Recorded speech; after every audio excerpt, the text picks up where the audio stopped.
大家晚上好啊！我们首先迅速浏览一下比特币的行情，还是没有什么变化啊，还是处在这么一个纠结的位置。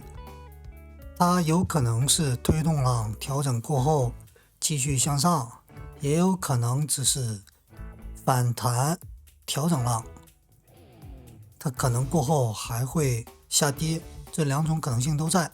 所以结论是什么？一定要站到这个上升趋势线的上沿儿，然后止损开多。如果它再掉下来，就建议不要轻易开多啊。这个地方有可能是追空的机会，所以密切关注这个市场行情啊，不要着急，一定要等待良好的进场时机。然后今天我们晚上聊一下什么？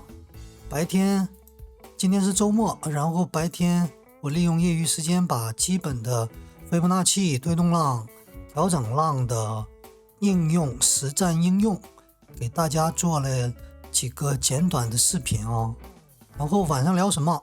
技术分析就能赚到钱吗？其实不对啊，技术分析只是基本功，这是最起码的，一定要懂。为什么资本市场所有的投资标的这种交易买卖的逻辑法则、法律法规全部都是西方人发明制定的，目前为止。所以一定要怎么样了解他们的规则制度，还有就是技术分析的方法。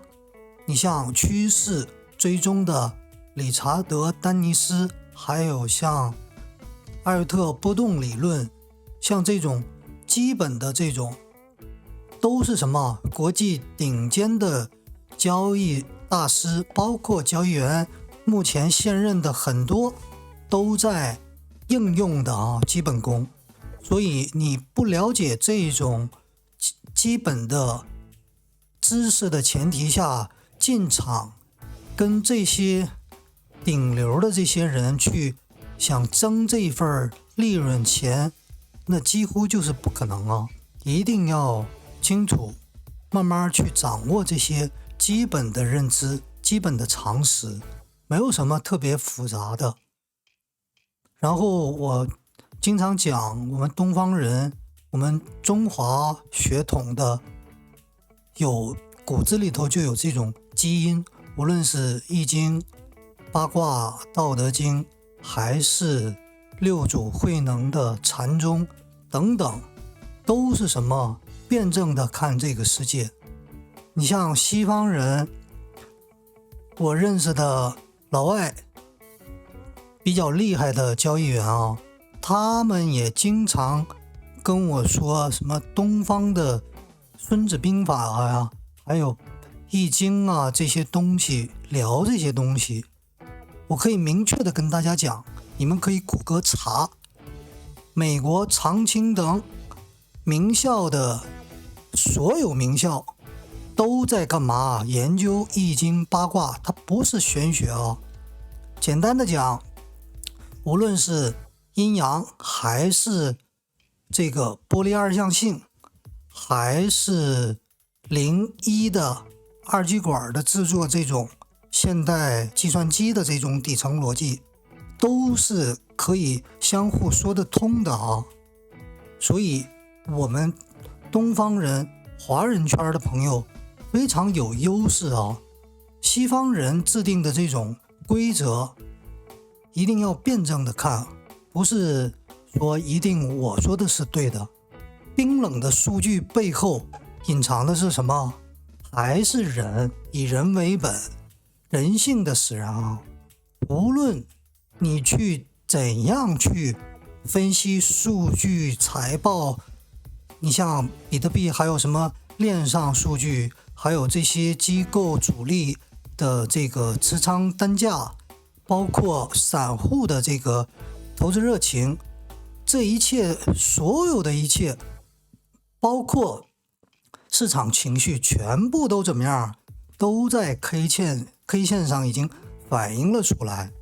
所以我们一定要先怎么样，把技术分析的基本功扎牢，然后良好的技术分析的前提下，东西方结合的，也就是说西方的这个底层逻辑我们学会，然后我们用东方的骨子里就在的这种辩证论智慧的去合理的应对。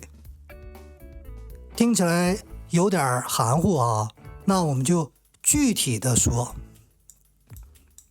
比如说这个位置，无论你开空还是开多，都是有盈利空间的啊，短线。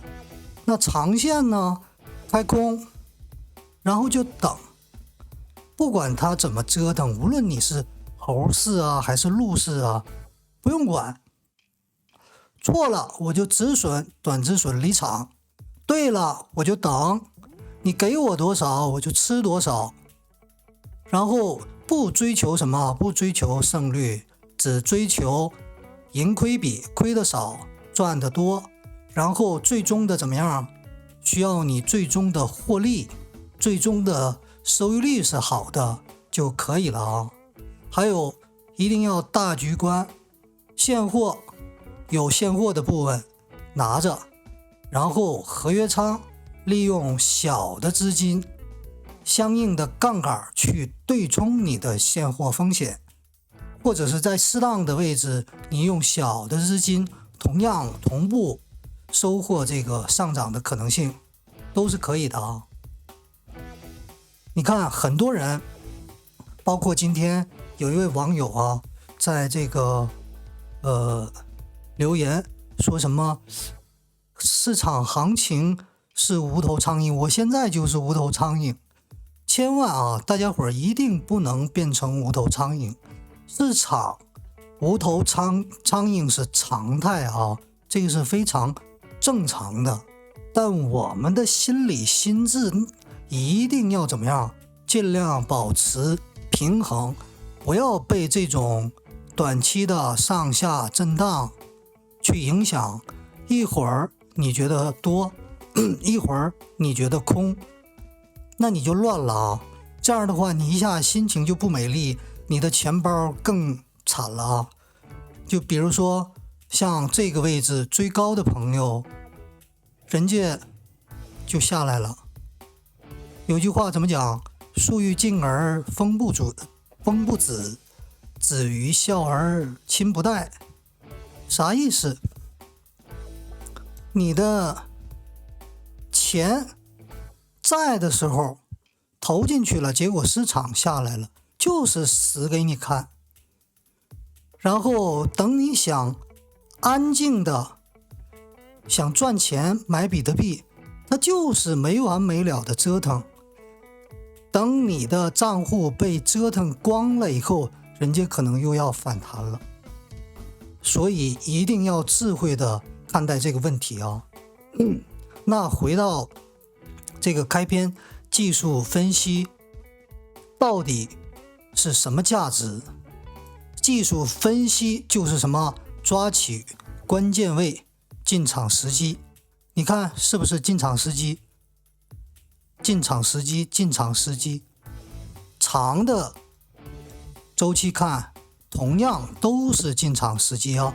也就是说是关键位的抓取是由什么来保障的？就是充分的技术分析来保障你的进场开平仓的点位。所以说大家伙一定要怎么样？先学好技术分析，然后把心法应用好，用东方智慧跟这些职业选手们在同一个资本市场赛场上用慢节奏怎么样以柔克刚去赚点钱是没有问题的。